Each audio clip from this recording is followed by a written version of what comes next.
100కి 100 వాళ్ళు మా అయ్యల జాగీరే తెలంగాణ. మీ అయ్యల జాగీర్ కాదు ఇది.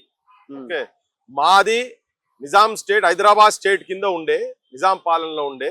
మీరు మద్రాస్ ప్రావినెన్స్ లో మీ ఆంధ్ర ప్రాంతం ఉండే. మీకు మాకు సంబంధమే లేదు. మీ బౌండరీలు వేరు, మీ పరిపాలకులు వేరు, మీ రాజులు వేరు, మా రాజులు వేరు. సో బరాబర్ మీకు మాకు సంబంధం లేదు. మీరు మీ కుటుంబ సభ్యులు, మీ నాయనలు వచ్చి మా అసెంబ్లీలు కట్టలేదు. మా స్తూపాలు ఇగో మీరు చేసిన ఆగడాలకు ఇగో ఈ స్తూపాలు వెలిసిరిన్ల 369 మంది నిర్దాక్షిణ్యంగా కాల్పులకు చచ్చిపోయినటువంటి వాటి గుర్తు ఇక్కడ. ఇక్కడ పక్కకు పోతే ట్యాంక్ బండ్ ఉన్నది. దాంట్లో ఎవరు మీరు గాని, చంద్రబాబు నాయుడు గారి కుటుంబం సభ్యులు గాని ఎవరు వచ్చి ఇక్కడ ఇటుకలు మోసిన వాళ్ళు కాదు. దానిలో 10 రూపాయలు ఎవరు పెట్టినోడు కాదు. మా గండిపేటలు కట్టిన వాళ్ళు కాదు. మా హైకోర్టులు కట్టిన వాళ్ళు కాదు. మా హైదరాబాద్ నిర్మాణంలో ఎక్కడ కూడా అప్పటికే 56కు ముందే ప్రపంచంలో అతి ఉన్నతమైనటువంటి నగరం ఇక్కడ. వజ్ర వైడూర్యాలంటే ఫేమస్ ప్రపంచంలో హైదరాబాదు. కోహినూరు వజ్రం కూడా మా ప్రాంతంకి వెళ్ళి పోయి అక్కడ పెట్టుకున్నారు బ్రిటిషర్స్. సో ఇది బరాబర్ మా అయ్య జాగిరే. నువ్వు మళ్ళొక్కసారి ఆ పదం మాట్లాడే ముందు, వాడే ముందు ఈ అయ్యలు గీయలు అనేది అగౌరవపరిచే రీతిగా ఫస్ట్ నువ్వు మాట్లాడకుండా ఉండు. ఆ సంస్కారం ఫస్ట్ మీరు తెచ్చుకోండి. మీ మానసిక స్థితి అయితే తెలంగాణ ప్రజలను అడుగడుగున అవమానపరిచేటువంటి మాటలు ఉన్నాయి కదా, దాంట్లో జర నువ్వు జాగ్రత్త పడు. ఎవరో నీకు నీ సినిమా డైలాగులు రాసిచ్చినట్టు ఎవడో రాసిచ్చింది చదువు ప్రయత్నం చేస్తున్నావు తప్ప అది నీ సొంత పాండిత్యం కాదు.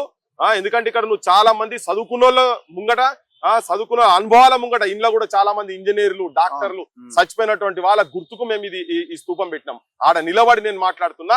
ఇగో మా చిన్నాయనల జాగీరే కావచ్చు, మా అయ్యల జాగీర్ బరాబర్ జాగీరు.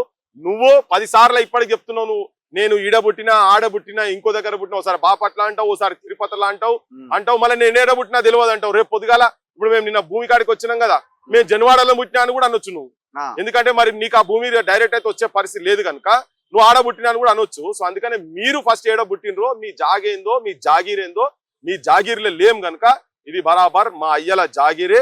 మా చెమట రక్తంతో తెలంగాణ ప్రజల, మా కూలి తల్లులు, కూలి తండ్రులు కష్టపడి నిర్మాణం చేసుకునేటువంటి మా జాగీర్ తెలంగాణ. తస్మాత్ జాగ్రత్త. మాట్లాడే ముందు నీ పదాలు నీ నోట్లకెళ్ళి వచ్చే ముందు మేము ఉస్మానియా యూనివర్సిటీలుగా మేము కూడా చెప్తున్నాం. అక్కడికి వెళ్ళి మా ఉస్మానియా యూనివర్సిటీలో మీ వాళ్ళు ఎవరు తట్టం మొయ్యలే. అదంతా మా పూర్వీకులు, మా వాళ్ళు చేసింది. సో బరాబర్ ఇది మా జాగా. మీరేమైనా ఉండేది ఉంటే మీరు మద్రాస్ ప్రావినెన్స్ అక్కడ దాని గురించి మాట్లాడుకోండి. మద్రాస్ ఏమైనా నిర్మాణం చేయొచ్చు, కానీ మీరు మాత్రం మా హైదరాబాద్ చేయలేదు. ఎంతకాలం ఇంకా ఆంధ్ర తెలంగాణ విద్వేషాలు రెచ్చగొడతారు? ప్రాంతీయత అన్న అంశాన్ని మీరు రెచ్చగొట్టి పబ్బం గడుపుకుంటారు, రాజకీయం చేస్తారు. ఆయన అంటున్న మాట ఇది. అంటే తెలంగాణలో ఉన్న మీలాంటి వాళ్ళు ఈ ప్రాంతీయతని రెచ్చగొడుతున్నారు, ఆంధ్ర తెలంగాణ మధ్య వైషమ్యాలు సృష్టిస్తున్నారు అన్నది ఆయన పాయింట్.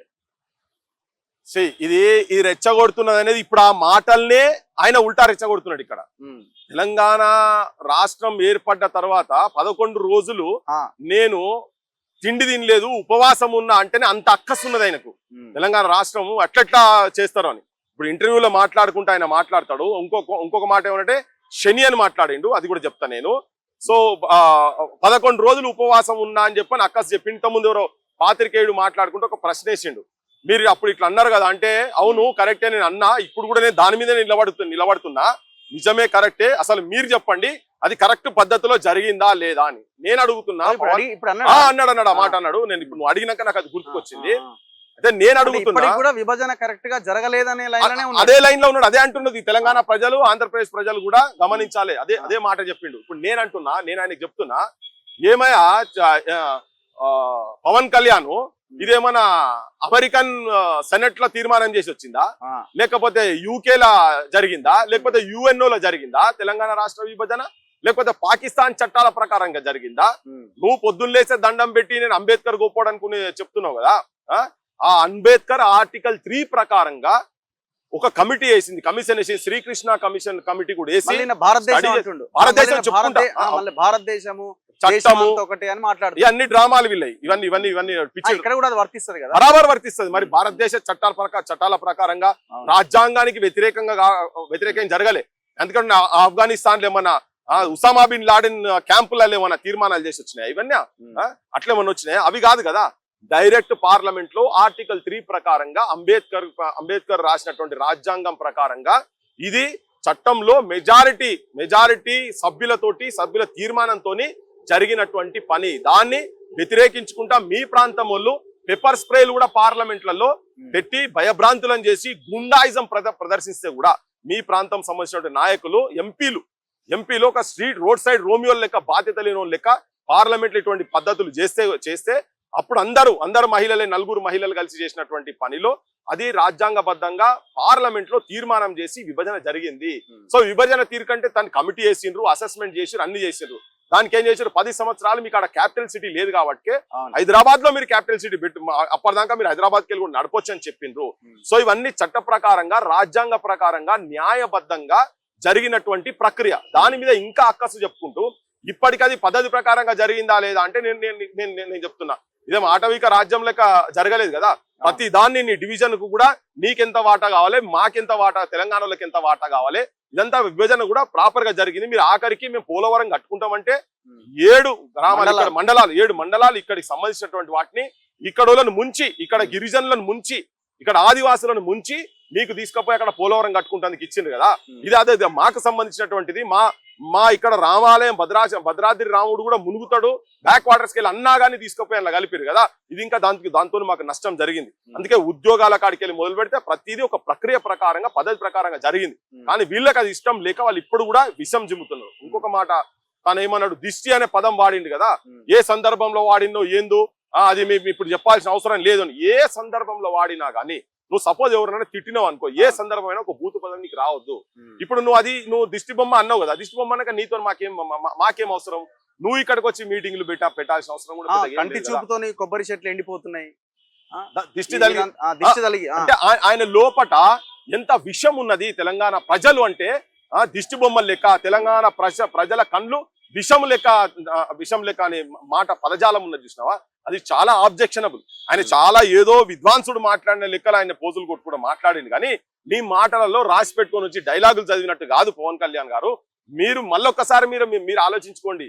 మీరు ఎన్ని సంవత్సరాలున్నా మీ మనస్తత్వం గంతనే, మీ బుద్ధులు మీరు మార్చుకుంటలేరు. ఇప్పటికి ఇంకేదో ఆ సినిమా డైలాగులు కొట్టినట్టుగా ఆయన మాట్లాడుకుంటా చెప్పిండు. నువ్వు ఫస్ట్ అడిగిన క్వశ్చన్ లా అసలు మీరెవరు, గద్దరన్న చనిపోయినప్పుడు గద్దరన్న నా దగ్గరకు వచ్చిండు, మీరు ఎక్కడున్నారు అని మాట్లాడారు. నేను చెప్తున్నా, పృథ్వీరాజ్ నా పేరు, పవన్ కళ్యాణ్ నిన్న నీ భూముల కాడికి వచ్చినప్పుడు మేమంతా ఉన్నాం, నేను రఘు సీను మేమందరం ఉన్నాం కదా. నేను చెప్తున్నా 96 కన్నా ముందు గద్దరన్న ఇంట్లో 95 నుంచి ఆయన రాసిన మొట్టమొదటి 2 పాటలు వాళ్ళ ఇంట్లో కూర్చొని నేను కూడా ప్రాక్టీస్ చేసినాను కాబట్టి నేను చెప్తున్నా, దగాపడ్డ నా తెలంగాణము గుండె సప్పుడినో అని ఆ బడుల గురించి మాట్లాడినప్పుడు, ఉద్యోగాల గురించి మాట్లాడినప్పుడు, తెలంగాణలో ఉన్నటువంటి మొత్తం సమస్యల గురించి మొత్తం కంప్లీట్ పెట్టి తెలంగాణ ఔన్నత్యాన్ని చెప్పేటువంటి పాటలు కూడా 2 పాటలు. అవి 96 లో ఇక్కడ నవరంగ్ టాకీస్ దగ్గర మేము మీటింగ్ పెట్టినాము. ఆ మీటింగ్ లో నేను వేదిక మీద ఉన్నాను. అప్పటి నుంచి నేను గదరన్నతోని చచ్చిపోయే వరకు ట్రావెల్ చేసుకుంటూ చెప్పిన. నువ్వు చెప్పిన ఖుషి సినిమా అప్పుడు నీకు గెలిచినది 2001. తర్వాత ఏదో నువ్వు కార్యంగానే పెద్ద తెలంగాణ రాసి ఇచ్చినట్టు అది చెప్పొద్దా, అటువంటి చెప్పదు. అంటే నీ తెలంగాణ సినిమాలు చూస్తే ఎన్ని వందల కోట్ల రెమ్యునరేషన్ వచ్చింది, 100,000 కోట్ల రూపాయలు కదా, 100,000 కోట్ల రూపాయలు కదా వాళ్ళకి వచ్చినాయి. రోజు చెప్పుకోవాలా? అంతకు ముందు నువ్వు మీరేంది చెప్పు, అంతకు ముందు ఏంది, మీ అన్నేంది, నువ్వేంది, యాడున్నారు అసలు మీరు సినిమాల కన్నా ముందు? మరి మా జేబులు కత్తిరిస్తేనే కదా వచ్చింది సినిమాలన్నీ, నువ్వు దేనికి చేసినావు? సో ఇవన్నీ నువ్వు గద్దరన్నతో నాకు అసోసియేషన్, గద్దరన్నతో నీకు అసోసియేషన్ ఉండడు వ్యక్తిగతం, చాలా మందికి వ్యక్తిగతంగా ఉంటది. కానీ గద్దరన్న ఆలోచనలు, గద్దరన్నకు తెలంగాణ అంటే ఇష్టం ఉండే, కానీ అదే తెలంగాణ ఫామ్ అయిన తర్వాత మరి గద్దరన్న అనలే కదా అట్లా తెలంగాణ చాలా అప్రజాస్వామికంగా ఫామ్ అయిందని చెప్పిన అనలే కదా, అట్లా అనలే కదా. అట్లా అనేది ఉంటే నువ్వు అనేది ఉంటుంది. నా గద్దరన్న దోస్తు, గద్దరన్న క్లోజు, నా జేబులలోకి వెళ్ళి పైసలు తీసుకుపోతుండే ఈ టైప్లలో మాటలు అది గతంలో అన్న మాట. ఇటువంటి మాటలు మాట్లాడి నువ్వు మభ్యపెట్టియాల్సిన ప్రయత్నం చేయకు. మరి ఆ గద్దరన్న ఆలోచన విధానం, గద్దరన్న ఆశయాలు కనుక ఉండేది ఉంటే ఈ ప్రాంత అస్తిత్వం గురించి ఆయన కూడా కొట్లాడిండు, ఆయన కూడా చెప్పిండు. ఆయన ఎప్పుడు అనలే అప్రజాస్వామికంగా అనలే కదా, చట్టం ప్రకారంగా ఆయన కూడా సెలబ్రేట్ చేసిండు కదా. అట్లా అన్నప్పుడే నువ్వు గద్దరన్న ఆలోచన విధానం ప్రకారంగా నువ్వు లేవు అని చెప్పి చాలా క్లియర్ కట్ గా చెప్పదలుచుకున్నాం దీని విషయం.